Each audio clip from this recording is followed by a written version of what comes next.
We want to thank everyone for being with us. हमारे साथ जुड़े रहने के लिए आप सब लोगों का हम शुक्रिया अदा करना चाहते हैं। Last more than 7 months, the Lord has been so good to each one of us. बीता हुआ 7 महीना परमेश्वर हम सब लोगों के प्रति भला रहा है। There were obstacles, difficulties, but the Lord has been so good to each one of us. रुकावटें आई, तकलीफें आई, लेकिन परमेश्वर हमारे प्रति भला रहा है। We did not miss even one week. हम लोगों ने एक हफ्ता को भी इस क्लास का एक भी हफ्ता हम लोगों ने मिस नहीं किया है। And we could continue the class without any discontinuity. और इस क्लास को हम लोगों ने निरंतर जारी रखा है। So what a great privilege for us to study the last book of the Bible. अंतिम किताब, बाइबल के अंतिम किताब के अध्ययन का कितना बड़ा सौभाग्य हमें मिला है। More than 30 weeks we were trying to understand the book of Revelation. बीता हुआ 30 हफ्ते हम लोग इस प्रकाशित वाक्य की किताब को समझने का प्रयास कर रहे थे। In between I fell sick.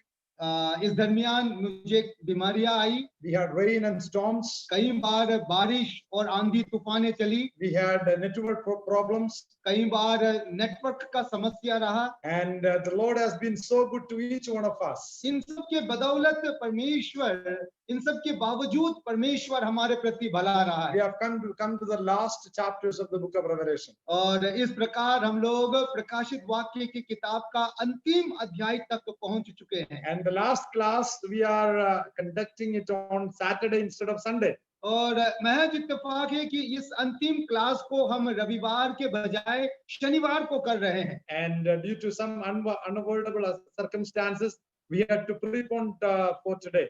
कुछ बहुत ज्यादा व्यस्तता के कारण हमें इस समय में थोड़ा फेरबदल करना पड़ा है। And thank you for coming online.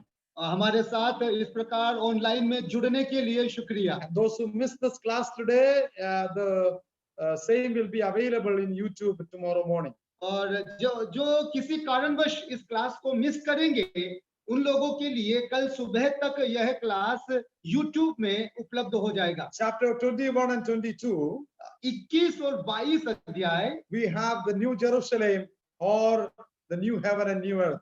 हम इस 21 और 22 अध्याय में नया यरूशलेम अथवा नया पृथ्वी और नए आकाश के विषय में अध्ययन करेंगे। And we have come to study about eternity. हम अनंत काल का अध्ययन में या अनंत काल के अध्ययन में हम लोग प्रवेश कर रहे हैं। Now, after the white throne judgment, श्वेत सिंहासन के न्याय के बाद we read immediately in chapter 21, हम तुरंत 21वें अध्याय में ऐसे पढ़ते हैं, I saw a new heaven and a new earth. हम एक नया आकाश और नया पृथ्वी को देखते हैं। So for the first heaven and the first earth were passed away.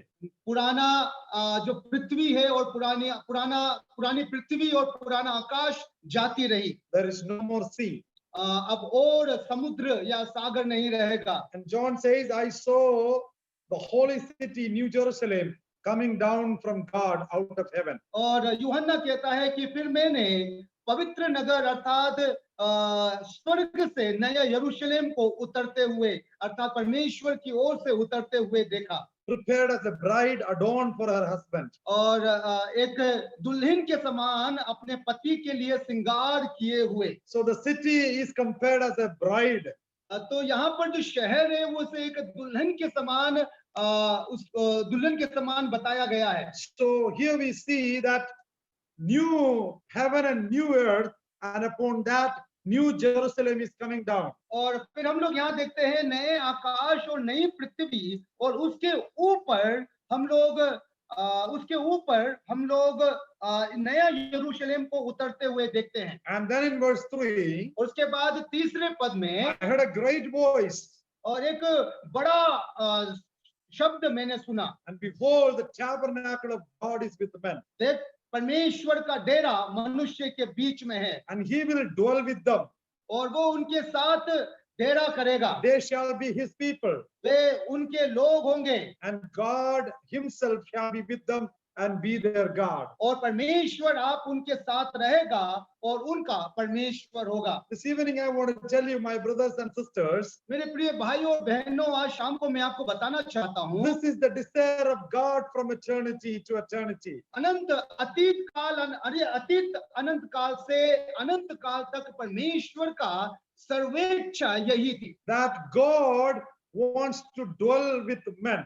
परमेश्वर लोगों के साथ न्याय करना, लोगों के साथ डेरा करना चाहता था। That is why God created men and women. इसीलिए परमेश्वर ने मनुष्य की सृष्टि की। God was enjoying fellowship with man and women in the Garden of Eden.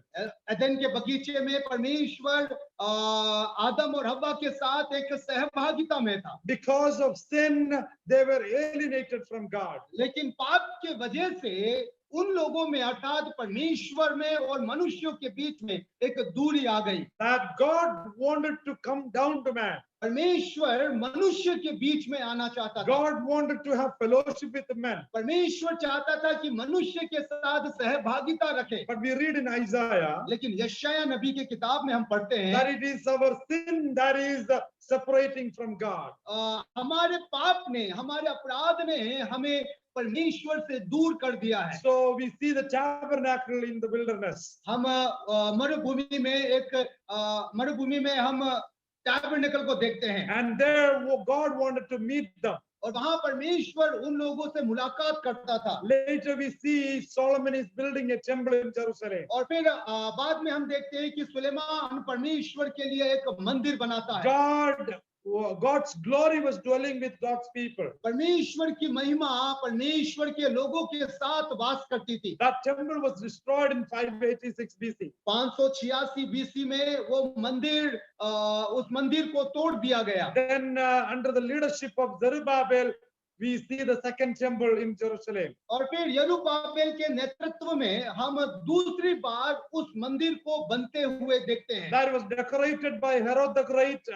We see in New Testament. नया नियम के समय में हम हेरोद महान के द्वारा उस मंदिर को और भी अधिक बेहतर रूप से सजाए जाते हुए देखते हैं। And in AD 70 the temple was destroyed. और फिर AD 70 में उस मंदिर को एक बार फिर से नाश कर दिया गया। Today the Lord God is dwelling in the church of God. आज पिता परमेश्वर प्रभु अपने कलीसिया में वास करता He है। is dwelling in every man of God and woman of God. आज वो हर परमेश्वर के संतानों में वास करता है। And God is having fellowship with God's people. और आज परमेश्वर अपने लोगों के साथ संगति कर रहा है। But in the eternity starts in the future, लेकिन जब भविष्य में ये अनंत काल जब शुरू होगा, that heaven, the new Jerusalem is going to come down. तो वो जो नया आकाश होगा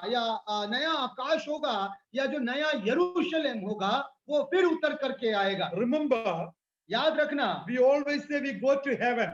हम अक्सर कहते हैं कि हम स्वर्ग जाएंगे। But in strict sense, we are not going to heaven. Heaven is going to come down here. अगर आप वास्तविक रूप से थोड़ा अध्ययन करके अगर पता करेंगे तो सच्चाई ये हो सकता है कि हम स्वर्ग जाने के बजाय स्वर्ग हमारे पास चले आएगा। God is going to come down to this place. परमेश्वर इस दुनिया पर या इस जगह पर उतर कर आएगा। Now that's a wonder for us. ये हमारे लिए बड़े आश्चर्य की बात है। But before that, लेकिन उससे पहले God will renovate this earth. परमेश्वर इस पूरे पृथ्वी को सजाएगा। And he will renovate and he will rebuild and he will make it fresh and that will be eternal. और परमेश्वर इस पृथ्वी को सजा करके, इसे नया बना करके और इसे और अधिक बेहतर बनाएगा और फिर यहाँ से अनंत काल शुरू होगा। I have been studying chapter 21 and 22 in last 1 week. बीते हुए एक हफ्ते से मैं इस 21 और 22 अध्याय को पढ़ रहा हूँ। For your surprise, आपके आश्चर्य के लिए I am also not able to understand many things. मैं भी इस 2 अध्याय का बहुत सारी बातें समझ नहीं पाया। And I was referring many books. मैं कई किताबों को देख रहा था। I was checking my old notes. मैं अपने पुराने अध्ययन के उन नोट्स को देख रहा था। And I was unable to understand many things that are written in 21 and 22. 21 और 22 अध्याय में जो बहुत सारी बातें बताई गई है उन सारी बातों को मैं भी नहीं समझ पाया। You may have so many questions in these two chapters. इस 2 अध्याय से आपके अंदर भी बहुत सारे सवाल होंगे।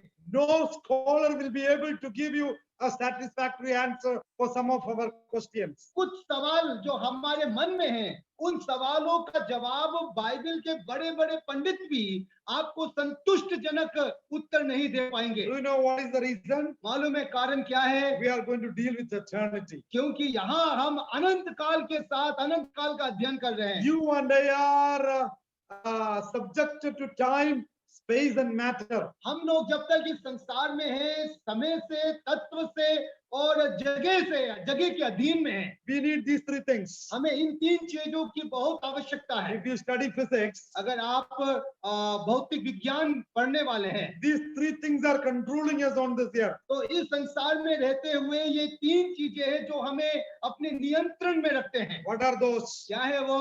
We are subjected to time, सबसे पहले हम समय के अधीन हैं, but God is not subjected to time. लेकिन परमेश्वर उस समय के अधीन में नहीं है। Secondly, we are subjected to place. और दूसरा हम स्थान के अधीन है। We can't be in two places at a time. हम एक समय में हम 2 जगह पर नहीं हो सकते। So we are subjected to time and space. तो सबसे पहले हम समय तथा स्थान के अधीन में हैं, And thirdly, we are subjected to matter. और तीसरा हम तत्व के अधीन में हैं। Whatever we see, हम जो कुछ भी देखते हैं, these are all perishable. हम ये सारी चीजें नाशवान हैं। That is why the Bible says इसीलिए बाइबल बताती है that we are going to receive a glorified body. हम एक महिमा में शरीर को धारण करने जा रहे हैं। That which is beyond this physical world is called metaphysical world. जो इस संसार से परे है उसे हम आत्मिक दुनिया या आत्मिक जगत कहते हैं। And Paul says, पौलुस कहता है, I was in third heaven. पौलुस कहता है कि मैं तीसरे स्वर्ग तक उठा लिया गया। Don't know whether in body or without body. अब वो शरीर के साथ है या शरीर के बिना है मैं नहीं जानता। I heard some sound. मैंने कुछ शब्दों को सुना। See, John was in the spirit. अब यूहन्ना आत्मा में है। He was seeing all the panoramic view of the future events that would take place. और यूहन्ना आत्मा में होकर भविष्य में होने वाली सारी घटनाओं को क्रमानुसार देख रहा है। And he was asked to write even in this chapter. और इस अध्याय में भी हम लोग देखेंगे कि यूहन्ना को आदेश दिया गया कि तू लिख। So that which is beyond metaphysical world, sometimes it is difficult to understand. तो जो कुछ भी आत्मिक जगत में होता है उन बातों को समझना हमारे लिए काफी कठिन है। And John saw something new here. अब यहाँ पर यूहन्ना कुछ नया चीज को देख रहा है। What are those? क्या है वो नई चीजें? He saw a new heaven. वो एक नया आकाश को देख He रहा saw a है। new earth. वो एक नई पृथ्वी को देख रहा And the है। first physical earth is vanished. और उसके सामने से पहला जो भौतिक पृथ्वी थी वो हट चुकी है। There is no more sea. अब और समुद्र नहीं रहा। And the new Jerusalem is coming down. और फिर एक नया यरूशलेम उतर कर आ रहा है। Now, as we study this chapter, जब हम इस अध्याय का अध्ययन करते हैं we understand that this is a figurative usage. तो हम जानते हैं कि ये जो बातें हैं, ये जो घटनाएं वो अलंकारिक या फिर चिन्हात्मक भाषा में बताया गया है। Because the new Jerusalem in a poetic or figurative language it is used as the church. और अगर आप चिन्हात्मक भाषा में या अलंकारिक भाषा में देखेंगे तो ये नया जो यरूशलेम है ये कलीसिया का प्रतीक है। Yeah, so we studied in chapter 17 and 18 the city of Babylon was referring to a woman. तो हम लोग 17 और 18 अध्याय में देखा, हम लोगों ने देखा कि ये जो बेबीलोन शहर का जिक्र वहां पर है वो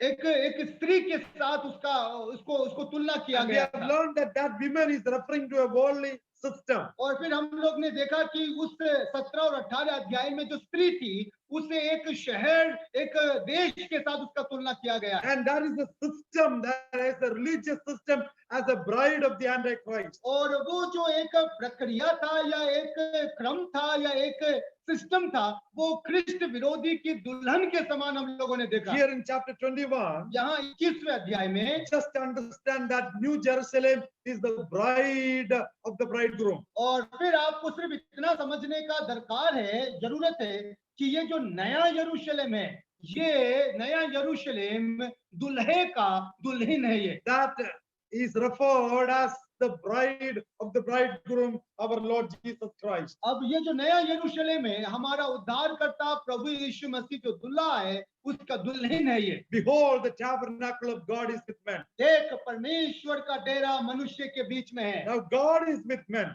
अब परमेश्वर मनुष्यों के साथ है। We belong to God. हम परमेश्वर के हैं। And then the Bible says, और फिर बाइबल बताती है verse 3, that God should wipe away all their tears which they were shedding before. लिखा है कि तब परमेश्वर उनकी आंखों से सब आंसुओं को पोंछ डालेगा। There is no more sorrow, अब और कोई विलाप, शोक नहीं रहेगा। no more death, मृत्यु न रहेगी, no crying, कोई विलाप नहीं रहेगा। and all things are passed away. पहली बातें जाती रही। Now verse 5, 5वें पद को देखिए। he says, one who is seated on the throne, यहाँ पर एक व्यक्ति का जो सिंहासन पर विराजमान है, उसके विषय में बताया गया है। and he says, write these words, और वो कहता है कि इन बातों को लिख ले, and these are faithful words. और ये विश्वास योग्य और सत्य है। Verse 6, 6वें पद में he is the living waters, वो जीवित जीवन का पानी है, and whoever drinks from him,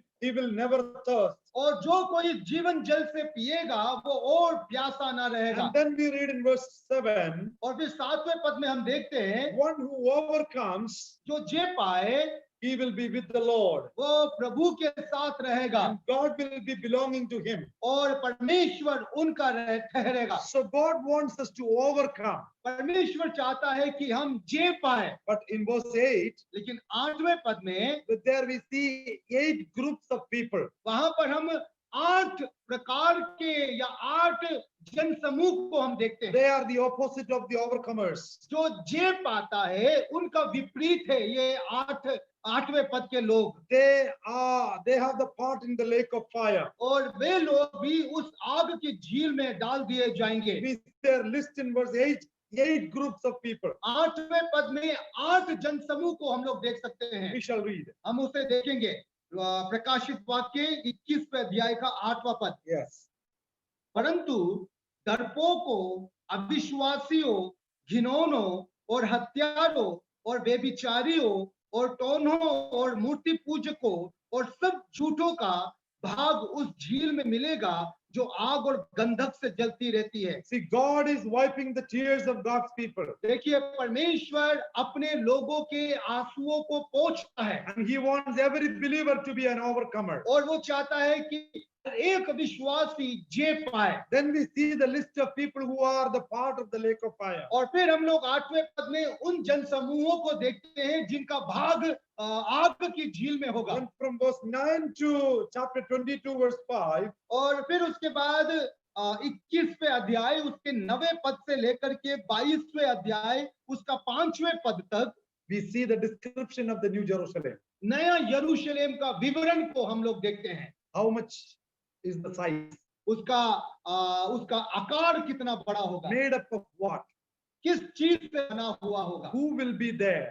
कौन वहां होंगे। We see the description of the New Jerusalem. तो नया यरूशलेम का पूरा विस्तृत विवरण को हम लोग यहाँ देखते हैं। Verse 9, 9वें पद I will show you the bride, the lamb's wife. लिखा है कि मैं तुझे दुल्हन अर्थात मेमने की पत्नी दिखाऊंगा। This is why he said, इसीलिए मैंने आपको बताया, New Jerusalem is the church. इसीलिए मैंने आपको बताया कि ये जो नया यरूशलेम है वो कलीसिया को इशारा करती है। Many scholars say that this may not be a literal city. कई बड़े बड़े विद्वानों का मानना है कि ये जो नया यरूशलेम है वो कोई शहर नहीं हो सकता। This could be a figurative use of church. तो उन लोगों का मानना है कि ये जो नया यरूशलेम है वो कलीसिया का प्रतीक है। Because verse 9, 9वें पद में लिखा है, I will show you the bride, the lamb's wife. मैं तुझे दुल्हन अर्थात मेमने की पत्नी दिखाऊंगा। Then look at verse 10. उसके बाद 10वें पद को देखिए, Then John was in spirit. यूहन्ना आत्मा में आ गया He was taken to a high mountain. और उसे एक ऊंचे पहाड़ पर ले जाया He गया saw the great city, और बड़े नगर को उसने the देखा, holy Jerusalem, पवित्र यरूशलेम को। descending out of heaven to this new heaven and new earth. तो जो स्वर्ग से इस नए आकाश और नए पृथ्वी पर उतर कर आ रहा है And just the full glory of God. और उसमें परमेश्वर की संपूर्ण महिमा बसी हुई It was shining like a jasper stone. Verse 11. 11वें पद में लिखा है कि उसकी ज्योति बहुत ही बहुमूल्य पत्थर के समान थी। Verse 12. 12वें पद में देखिए, See, we see the detailed description in following verses. तो उसके बाद से अगर आप देखेंगे तो इसका पूरा विस्तृत जानकारी विवरण आप देख सकेंगे। A great wall. बहुत ऊंची शहर बना, It has 12 gates. 12 फाटक है 12 angels at the gates. और उन 12 फाटकों पर 12 स्वर्गदूत हैं Names of 12 tribes of Israel. और उन 12 फाटकों के ऊपर इजराइल के 12 गोत्रों के नाम जिक्र है। At the north, 3 gates. और उत्तर की ओर 3 फाटक, At the south, 3 gates. दक्षिण की ओर 3 फाटक, At the east, 3 gates. पूरब की ओर 3 फाटक, At the west, 3 gates. पश्चिम की ओर 3 फाटक। At the wall of the city, we have 12 foundations. और नगर की शहरपना में दीवारों पर हम बड़े नींव को 12 नींव देखते हैं। Verse 14. 14वें पद में लिखा है, And there we have the 12 apostles' name. और फिर उन 12 नींवों के ऊपर में 12 प्रेरितों के नाम का जिक्र है। Many speakers, कई वक्ता है, they spiritualize all these things and say these 12 stones or 12 gates and 12 tribes are referring to some spiritual truths. तो कई बड़े बड़े वक्ता लोग इन बातों को लेकर उससे बहुत ज्यादा आत्मिक दृष्टिकोण दे देते हैं And they bring some spiritual meaning out of it. और फिर इन चीजों में से वे कुछ आत्मिक बातों को निकाल कर लाते हैं। I do not want to do that spiritual exercise तो मैं ऐसे इन बातों को बहुत ज्यादा आत्मिक नजरिया नहीं देना चाहता, because these things may be in figurative usage. क्योंकि संभवतः ये जो बातें हैं वो प्रतीकात्मक भाषा में हो सकते हैं। Since the Bible is silent here, I do not want to bring some spiritual meanings out of it. अब इसीलिए कि बाइबल इसका और अधिक आत्मिक वर्णन नहीं करता है, मैं इसका आत्मिक मतलब आप लोगों को नहीं बताना चाहता। Then we see the length and the breadth and the height of the city. और फिर उसके बाद हम इस शहर का लंबाई, चौड़ाई, ऊंचाई और गहराई को हम लोग देखते हैं। Look at verse 16. 16वें पद को देखिए, Yes. लिखा है, वह नगर वर्गाकार बसा हुआ था और उसकी लंबाई चौड़ाई के बराबर थी और उसने उस गज से नगर को नापा तो 750 कोस का निकला। उसकी लंबाई और चौड़ाई और ऊंचाई बराबर थी। It's in equal length.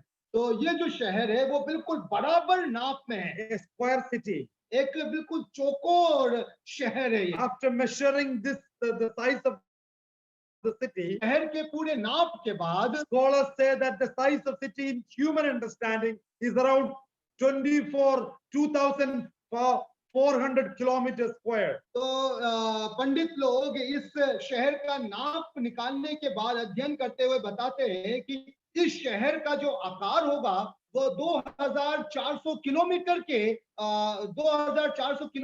के क्षेत्रफल में होगा। Yeah, 2,400 kilometers length, 2,400 किलोमीटर लंबाई, 2,400 kilometers width, 2,400 किलोमीटर चौड़ाई, and 2,400 kilometers height. 2,400 किलोमीटर ऊंचाई। We don't have any city in the world in this size so far. इस शेप में या इस आकार में अभी तक हमारे दुनिया में कोई शहर नहीं बसा We हुआ don't है। know this measurement is figurative or literal. हम नहीं जानते कि ये जो नाप है ये प्रतीकात्मक भाषा में है या अक्षरिक भाषा में But है। whatever it may be, अब चाहे जो कुछ भी क्यों ना हो, John saw a holy city. यूहन्ना ने एक पवित्र नगर को देखा, John saw a spiritual city. यूहन्ना ने एक आत्मिक नगर देखा, John saw a glorious city. यूहन्ना ने एक महिमामय नगर को देखा, John saw a valuable and a beautiful city. यूहन्ना ने एक बेशकीमती और खूबसूरत नगर को देखा। There is no temple in the city. इस शहर में कोई मंदिर नहीं होगा,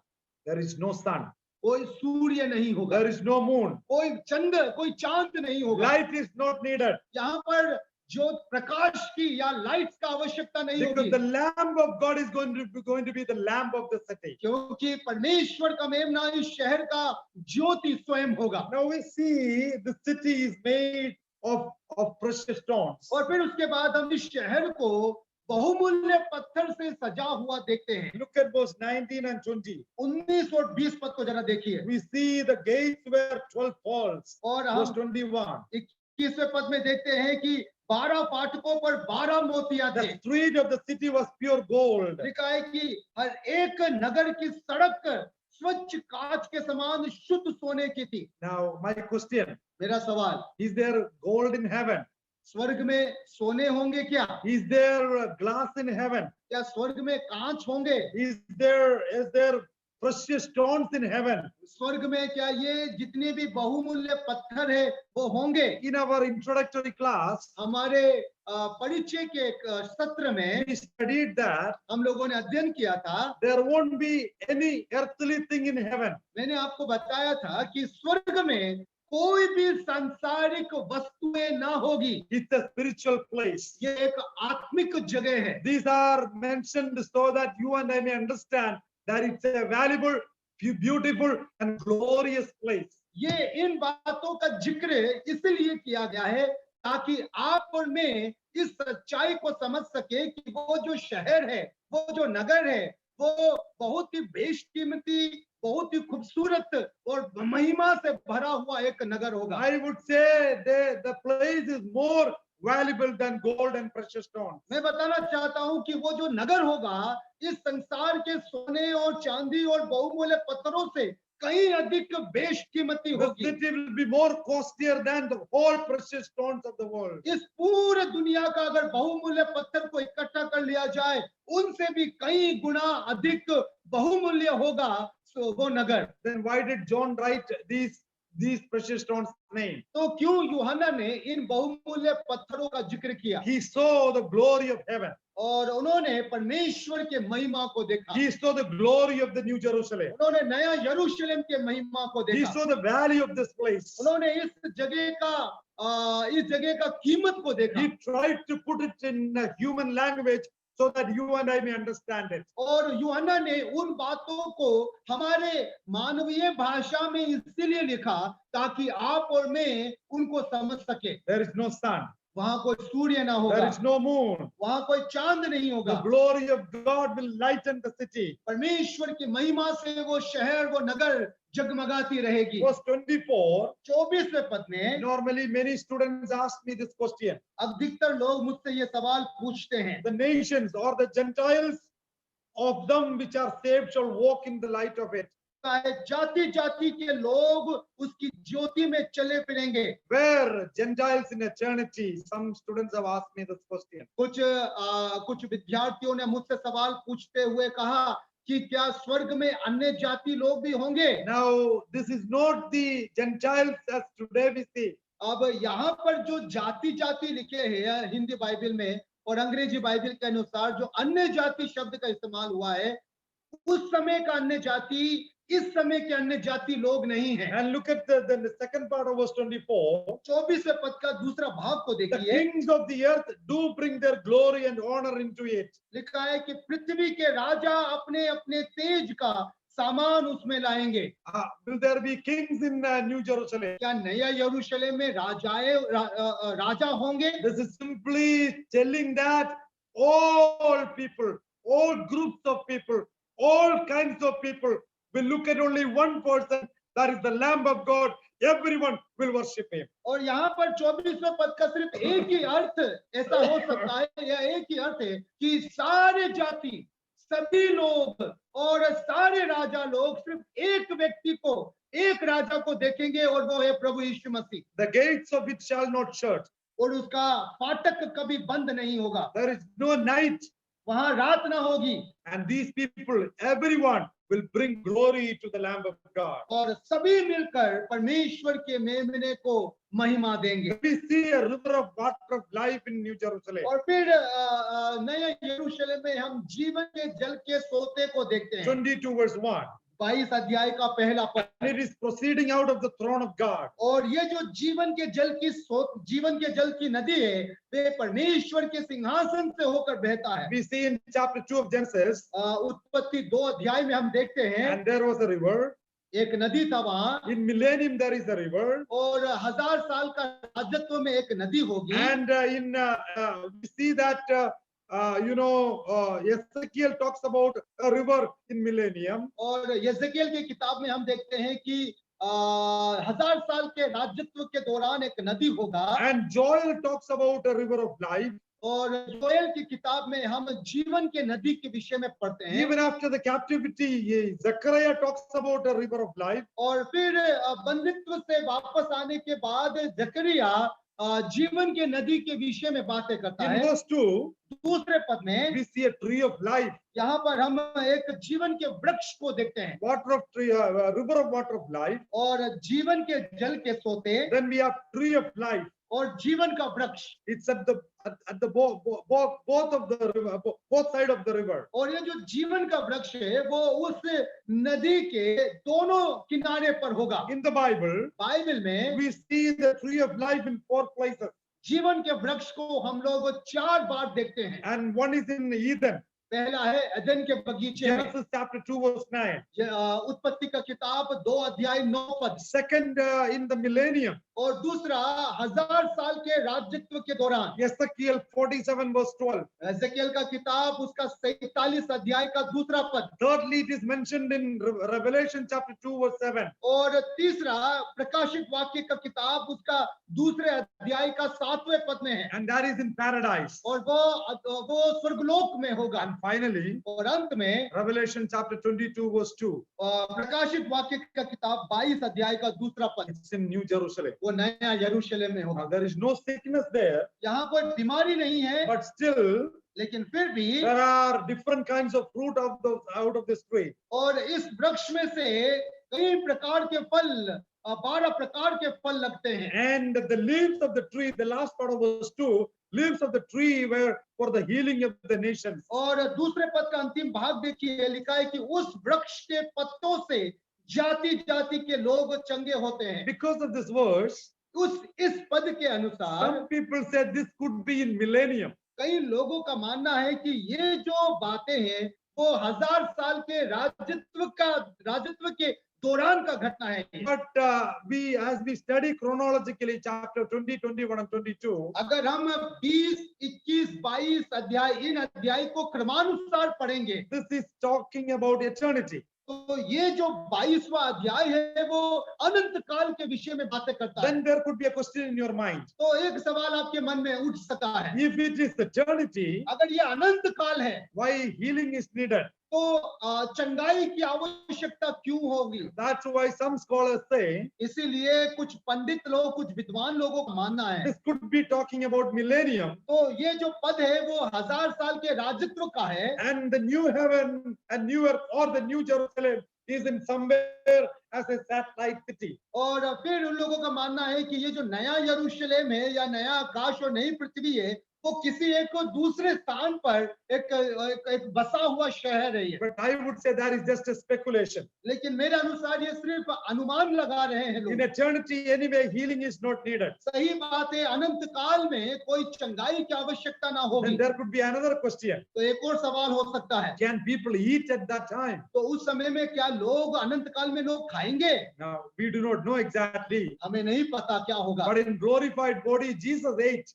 लेकिन एक बात सत्य है, महिमा में शरीर में यीशु मसीह ने खाया था। So I would say it is possible, even in glorified body, you can eat spiritual food. तो ये संभव है कि महिमा में शरीर में आप आत्मिक भोजन का लुत्फ उठा सकते हैं। But if you ask me more question on that, I would say I do not know. और अगर इस विषय में और अधिक सवाल आप पूछेंगे तो मैं आपको सिर्फ यही जवाब दे पाऊंगा, मुझे नहीं पता। Because in chapter 21 and 22, certain things we won't be able to understand because it is talking about eternity. 21 और 22 अध्याय की कुछ बातों को हम कदापि नहीं समझ पाएंगे, क्योंकि ये अनंत काल के विषय में बताया जा रहा है। No more curse in verse 3. तीसरे पद में और श्राप न होगा, We shall see his face day and night. हम दिन रात उसको देखेंगे। Now there is no night there. उसका अब वहां रात न होगी। Day and night is talking about forever and ever. अब यहाँ पर दिन रात जो है वो एक ऐसा वाक्य है, ऐसा कहावत है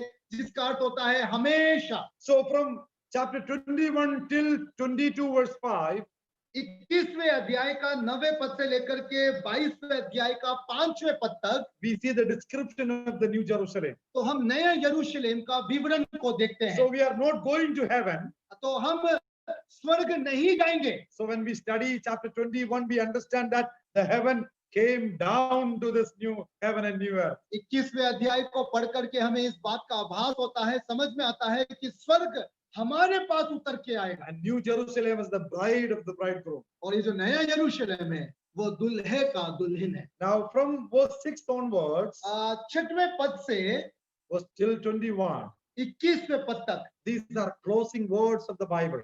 ये बाइबल का अंतिम वचन है। Let me finish it quickly. मैं जल्दी से इन्हें समाप्त करना चाहता हूँ। Verse 6. 6वां पद, These are faithful words. ये विश्वास योग्य वचन है। Now that is the name of the Lord Jesus Christ. He is the faithful. ये प्रभु यीशु मसीह का एक नाम है, वो विश्वास योग्य है। Verse 7. 7वां पद, Behold, I come quickly. देख मैं शीघ्र आने वाला हूँ। In chapter 22, 22वें अध्याय we में see 3 times the same phrase. 3 बार इसी वाक्य को हम देखते हैं। And it is said emphatically when it says 3 times, he is going to come surely. अब जब प्रभु यीशु मसीह ने 3 बार इसे कहा है, इसका तात्पर्य यह है कि वो अवश्य शीघ्र आने वाला He's है, going to come at any time. वो कभी भी आने वाला है। And he has promised it. और उसने वायदा किया है And we are waiting for his coming. और हम उसके आगमन के इंतजार Verse में। 8 and 9, 8 और 9 पद में again John is making a mistake here. यहाँ पर यूहन्ना एक बार फिर गलती करता है He is trying to worship the angel who gave him the vision. और वो उस स्वर्गदूत का दंडवत करने जा रहा है जिसने उसे दर्शन दिया। Then angel says only worship God. और फिर उस स्वर्गदूत ने कहा कि ना, आराधना केवल दंडवत केवल परमेश्वर का करना। 22 verse 10. 22 अध्याय 10वां पद, Do not seal the prophecy. और इस पुस्तक के भविष्यवाणियों को बंद ना करना, Let everyone read. इसे सबको पढ़ने दो। In verse 11 and 12, 11 और 12 पद, one who is filthy, जो अधर्मी है, one who is wicked, जो दुष्ट है, let him continue in his wickedness. वो अपने दुष्टता में जीने दो। One who is filthy, जो वो मलिन है, let him continue in filthiness. अपने मलिन अवस्था में बने रहे। But you who are righteous, परंतु तुम जो धर्मी हो, continue in righteousness. अपने धार्मिकता में बने रहो। You who are holy, तुम जो पवित्र हो, continue in holiness. अपने पवित्रता में बने रहो। Tonight I want to tell you, my brothers and sisters, मेरे प्रिय भाई और बहनों, आज रात को बताना चाहता हूँ, look at around. अपने आसपास देखिए, There is so much of wickedness. बहुत दुष्टता है। You go and tell them, लोगों को जाकर के they बताइए, will persecute you. वो आपको सताएंगे, They will trouble you. वो आपको तंग करेंगे। They want to enjoy in their wickedness and filthiness. वे अपने मलिनता में और अपने दुष्टता में आनंदित रहना चाहते The हैं। Bible tells you, बाइबल आपसे कहता है, those who are doing righteousness, जो धार्मिकता के काम करते हैं, continue to be in it. अपने धार्मिकता में बने रहे। Be holy as I am holy. पवित्र बनो जैसे मैं हूँ, Because, क्योंकि verse 12, 12वां पद, behold, I come quickly. देख मैं शीघ्र आने वाला हूँ I'm going to give you reward. और मैं तुम्हें प्रतिफल दूंगा। We have studied that after our death, हमने पढ़ा कि हमारे मृत्यु उपरांत only one thing that follows us, एक ही बात है, एक ही चीज है जो हमारे साथ साथ जाएगी, that is our works. और वो है हमारे भले कार्य। Verse 13 again, the Bible says, और 13वें पद में फिर बाइबल बताती है, and the Alpha and the Omega. मैं अल्फा और ओमेगा हूँ। This is the third time again we see this phrase. और अल्फा और ओमेगा ये तीसरी बार हम लोग यहाँ देखते And हैं। verse 15, 15वें पद में the wicked people as referred as dogs, and they will never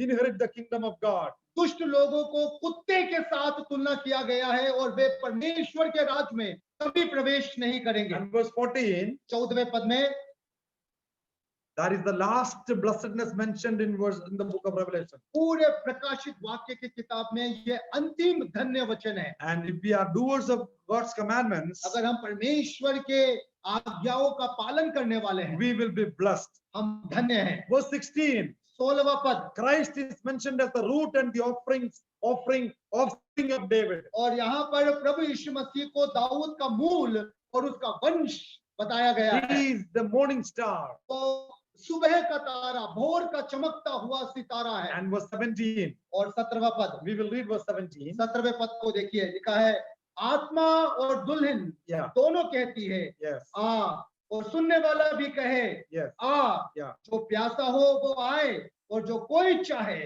वो जीवन का जल से मेत ले। This is the last invitation by the Spirit of God and the Church of God. परमेश्वर के आत्मा तथा कलीसिया के द्वारा ये अंतिम आह्वान है। ये The last invitation. अंतिम आह्वान, निमंत्रण And है। if you observe this verse carefully, अगर आप इन वचनों को ध्यान से देखेंगे, look at verse 17. 17वें पद को देखिए, 3 times this invitation is given. Come, come, ती- come. 3 बार ये निमंत्रण उनको लोगों को दिया गया है, आ आ आ।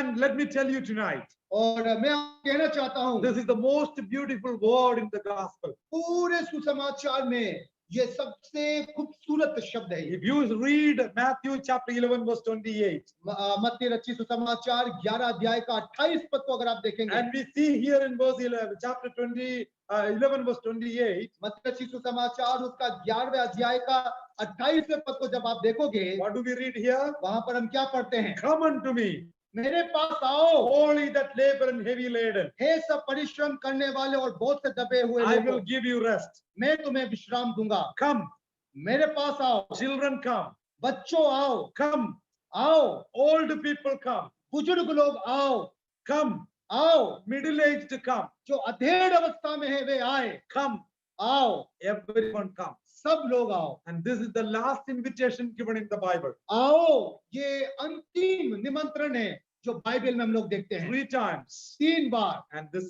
invitation is still given to everyone. और ये निमंत्रण आज भी सबके लिए खुला हुआ है। Children, बच्चे, old people, बुजुर्ग लोग, middle-aged, अधेड़ लोग, everyone, सभी लोग come. आओ। God is calling you. परमेश्वर आपको बुलाता है। And this is the purpose of this class. अब इस क्लास का मकसद भी यही है। If you do not have a personal relationship with the Lord Jesus Christ, अगर आपका प्रभु यीशु मसीह के साथ व्यक्तिगत रिश्ता नहीं है, receive him in your heart. उसे अपने दिल में स्वीकार करें। Or the Spirit of God is calling you. परमेश्वर का आत्मा आपको आह्वान करता है, Church is calling you. कलीसिया आपको बुला रही है, Come unto me, मेरे पास आओ, all ye that heavy laden. जितने भी परिश्रमी हैं। And Christ says he will give you rest. और मसीह कहता है कि वो तुम्हें विश्राम देगा। Verse 20, 20वां पद, again, एक बार फिर we see here, मैं यहाँ देखते हैं, before verse 20, 20वें पद से पहले 18 and 19, very important. 18 और 19 बहुत ही महत्वपूर्ण We है। are not supposed to add anything to the prophecy. इस भविष्यवाणी के पुस्तक में आपको कुछ जोड़ना नहीं है। If you do that, अगर आप करेंगे, you will get due judgment. आपको न्यायानुसार दंड मिलेगा। Do not delete anything from it. इसमें से कुछ बात हटाना भी नहीं है। You will not have any part in New Jerusalem. तो नया यरूशलेम में आपको कोई स्थान नहीं And मिलेगा। from the book of life. And और you will have no part from the book of life. जीवन के पुस्तक से आपको कोई भाग नहीं So do मिलेगा। not add anything to the prophecy. तो भविष्यवाणी के पुस्तक में कुछ जोड़ना नहीं Do है, not delete anything from it. कुछ हटाना नहीं है। Today there are many false prophets. They prophesy and say so many things. आज बहुत सारे झूठे भविष्यवक्ताएं झूठे भविष्यवाणियां करते हैं, But they are afraid that they don't add anything to the scripture. लेकिन उन लोगों को भी डर है कि वे परमेश्वर के वचन में कुछ ना जोड़े। Praise God that still we have the complete revelation of God with us. परमेश्वर के नाम की महिमा हो कि आज भी हमारे पास परमेश्वर का यह संपूर्ण प्रकाशन है। Verse 20. 20वां पद, surely I come quickly. हाँ, मैं शीघ्र आने वाला हूँ। Even so come Lord. हाँ प्रभु यीशु आ। Verse 21. और 21 पद में The grace of our Lord Jesus Christ be with you all. Amen. प्रभु यीशु का अनुग्रह पवित्र लोगों के साथ रहे। The Old, आमीन। Old Testament ends with curse and judgment. पुराना नियम श्राप और न्याय के साथ अंत होता है। If you read the book of Malachi, you will see that. अगर आप मलाकी का किताब पढ़ेंगे तो आपको पता चलेगा। But the Bible, the New Testament ends with blessing. लेकिन नया नियम का अंत आशीष के साथ। Let the grace of our Lord Jesus Christ be with you all. प्रभु यीशु का अनुग्रह आप सब लोगों के साथ। What did you study from chapter 21 and 22? 21 और 22 अध्याय से आपने क्या सीखा? Quickly, I will give you some application and I will be through. और बहुत जल्द में कुछ व्यवहारिक बातों को बता करके मैं समाप्त करता हूँ। First of all, सबसे पहला, heaven is a prepared place for only prepared people. स्वर्ग तैयार किए हुए लोगों के लिए एक तैयार किया गया स्थान है। Jesus said, यीशु मसीह ने कहा, I'm going to prepare a place for you. मैं तुम्हारे लिए एक जगह तैयार करने जाता You हूँ। want to go there, अगर आपको वहां जाना है, be prepared. तैयार रहिए। Preparation is needed here. यहाँ पर रहते हुए तैयारी की आवश्यकता है। After death, मृत्यु के बाद you and I cannot prepare. आप और मैं तैयारी नहीं कर पाएंगे। You and I need to prepare now. आप और मुझे अभी तैयारी करनी So है। heaven is a prepared place for prepared people. तो स्वर्ग जो है वो तैयार किए हुए लोगों के लिए तैयार किया गया स्थान है। Secondly, we have learned दूसरा हम लोगों ने सीखा, we do not go to heaven हम स्वर्ग नहीं जाएंगे, so much as to come to us, स्वर्ग हमारे पास आएगा। because that's what we have seen here. वही बात हम लोगों ने यहाँ देखा। Behold, the tabernacle of God is with men. देखिए परमेश्वर का डेरा मनुष्य के बीच में है। And that was the desire of God from eternity to eternity. परमेश्वर का इच्छा भी यही था, अनंत काल से अनंत काल तक। Thirdly, तीसरा heaven is not just a place. स्वर्ग केवल एक स्थान नहीं है, It is more than a place. It is a person. ये स्वर्ग स्थान ना हो करके एक व्यक्ति है। Because wherever we see heaven in the Bible, क्योंकि जहां कहीं हम स्वर्ग देखते the हैं, emphasis is not about the place. वहां पर हम लोगों के मतलब वहां की जगह के विषय में हम ज्यादा जोर नहीं देखते, But we all see in all those places we shall be with the Lord. और हम उन सारे जगह पर देखते हैं कि हम प्रभु के साथ रहेंगे। 2 Corinthians chapter 5 verse 8. दूसरा कोरिन्थियों के पत्र 5 अध्याय 8 पद, Philippians chapter 23 and 24. फिलिपियों की पत्री 1 अध्याय 23 और 24 1 पद, Thessalonians 4:17 we read like this. पहला थिस्सलुनीकियों की पत्री 4 अध्याय 17 पद में We हम देखते shall हैं, meet the Lord. हम प्रभु से मिलेंगे, We shall be with the Lord. हम उसके साथ रहेंगे। First John we read we will be like him when he shall appear. और पहला यूहन्ना में हम पढ़ते हैं कि जब वो प्रकट होगा हम उसके समान हो जाएंगे। It's a God-like place. तो ये जो स्वर्ग है वो परमेश्वर के समान एक जगह है। It's not mere place. ये केवल स्थान नहीं है, We have seen that. हम लोगों ने देखा It's a person ये एक व्यक्ति है or it's a God-like place. और ये परमेश्वर के समान एक स्थान है। Wherever God's glory is mentioned, जहां कहीं परमेश्वर के महिमा का जिक्र है heaven is mentioned in the same terms. और उन्हीं भाषा में स्वर्ग का भी जिक्र है। Holiness of God is mentioned compared with heaven.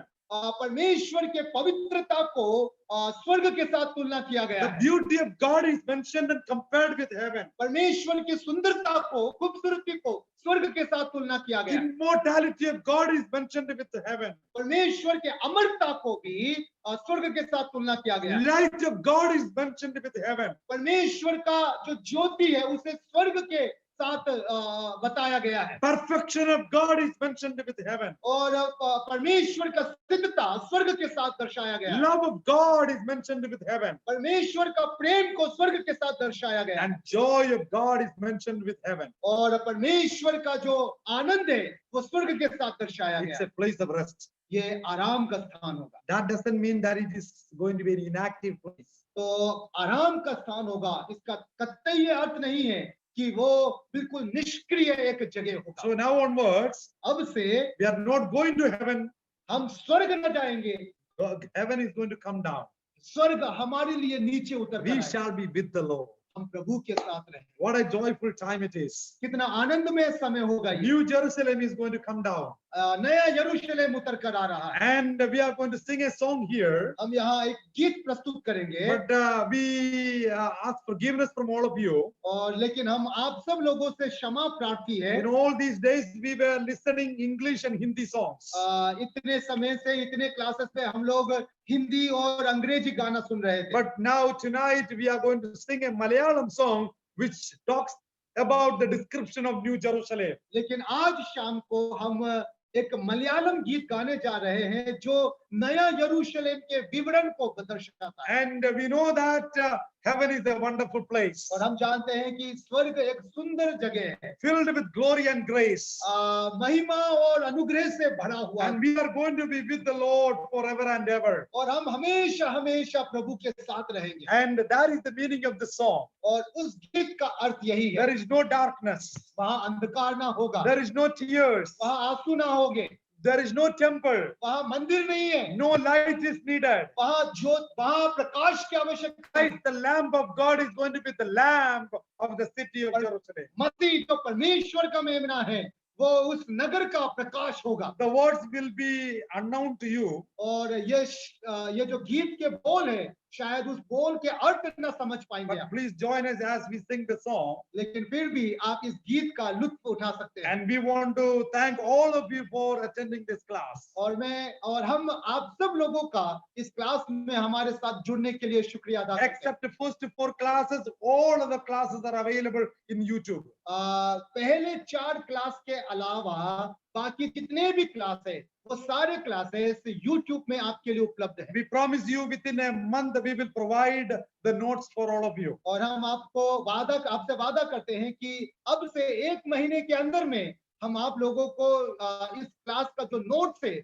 आप लोगों को पहुंचाएंगे। I also want to thank my children who were singing from day one. और प्रथम दिन से हमारे बच्चे भी इस गीत में हमारा साथ दे रहे थे, इसीलिए हम हमारे बच्चों का भी शुक्रगुजार हैं। Today we want to sing the song as a family for all of you. और आज पारिवारिक रूप से इस गीत को हम आपके लिए प्रस्तुत करना चाहते We हैं। hope you will bear with this Malayalam song. और इस मलयालम गाना का आप लुत्फ उठाएंगे हम विश्वास करते हैं।